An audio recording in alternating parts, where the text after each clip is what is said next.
إنه لقرآن كريم في كتاب مكنون لا يمسه إلا المطهر. صدق الله العظيم. ولا يصلي وسلم دائما أبدا على حبيبك خير الخلق كلهم. میرے لیے یہ بہت بڑے اعزاز کی بات ہے کہ میں اس عظیم اسٹیج پر اور اتنی عظیم ہستیوں کی موجودگی میں گفتگو کی سعادت حاصل کر رہا ہوں۔ بچوں نے قرآن پاک کی تعلیم مکمل کی، قرأت کو مکمل کیا اور درس نظامی کو مکمل کیا۔ اس کی بنیاد قرآن پاک ہے اور رسول معظم صلی اللہ علیہ وسلم نے فرمایا کہ سب سے بہترین شخص وہ ہے جو قرآن پڑھتا ہے اور پڑھاتا ہے۔ میں نے ایک حدیث پاک میں یہ پڑھا کہ بہترین شخص، اس کی تشریح بھی رسول اللہ صلی اللہ علیہ وسلم نے کر دی ہے۔ حضرت ام المؤمنین سیدہ طیبہ طاہرہ عائشہ صدیقہ رضی اللہ تعالی عنہا روایت فرماتی ہیں کہ جنت میں سب سے بلند مقام قرآن پاک پڑھنے والوں کے لیے ہے۔ اس لیے اگر دو تین احادیث مبارکہ کو آپس میں بنائیں تو ہمیں یہ پتہ چلتا ہے کہ قیامت والے دن اللہ رب العزت قرآن پاک پڑھنے والوں کو یہ کہے گا، فرمائے گا کہ قرآن پڑھتے جاؤ اور منازل کو طے کرتے جاؤ۔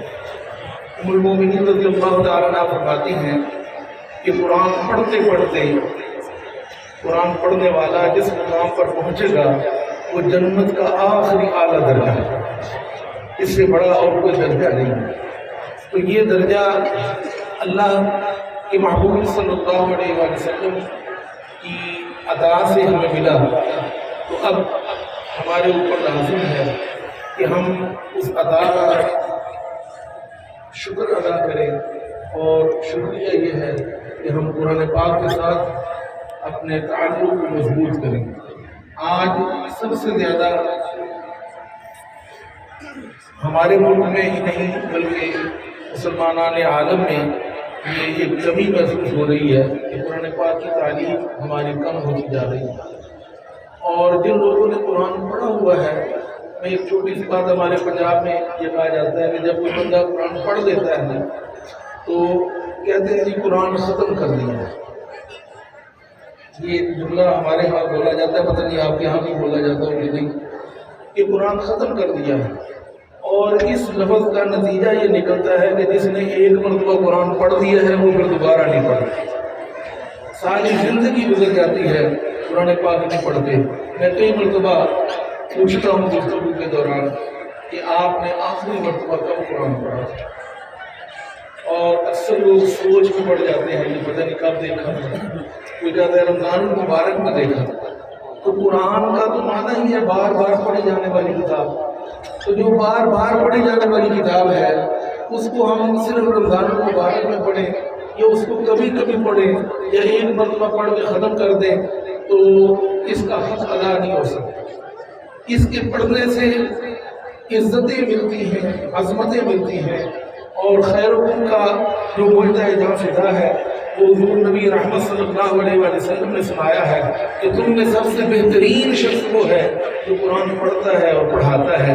تو پھر ہمیں چاہیے کہ ہم بہترین بنیں، اور بہترین بننے کا آسان طریقہ ہمیں مل گیا کہ قرآن پڑھنا ہے، قرآن کو سمجھنا ہے، قرآن پر عمل کرنا ہے۔ اللہ تبارک و تعالی ان مدارس کو بھی قائم رکھے، اور جنہوں نے یہاں سے تعلیم حاصل کی ہے انہیں قرآن پاک کو پڑھنے والا، سمجھنے والا اور سمجھانے والا بنائے۔ کہ یہ آپ کے اوپر ایک بہت بڑی ذمہ داری عائد ہو گئی ہے، جنہوں نے دن کی آج دستار بندی ہوئی ہے کہ انہوں نے اس فیض کو یقین اللہ پیر بگاڑا صاحب کی وساطت سے آپ کو ملا ہے، ان کے ذریعے آپ کو ملا ہے۔ اس فیض کو اب آپ نے آگے پھیلانا ہے، اور لوگوں کو قرآن پاک کی اس طرح تعلیم دینی ہے کہ وہ قرآن ایک مرتبہ پڑھ کے بند نہ کر دیں، بلکہ وہ قرآن کے ساتھ محبت کرنے والے بن جائیں۔ اللہ رب العزت ہمیں قرآن پاک کے ساتھ، دین کے ساتھ محبت عطا فرمائے۔ وآخر دعوانا ان الحمد للہ۔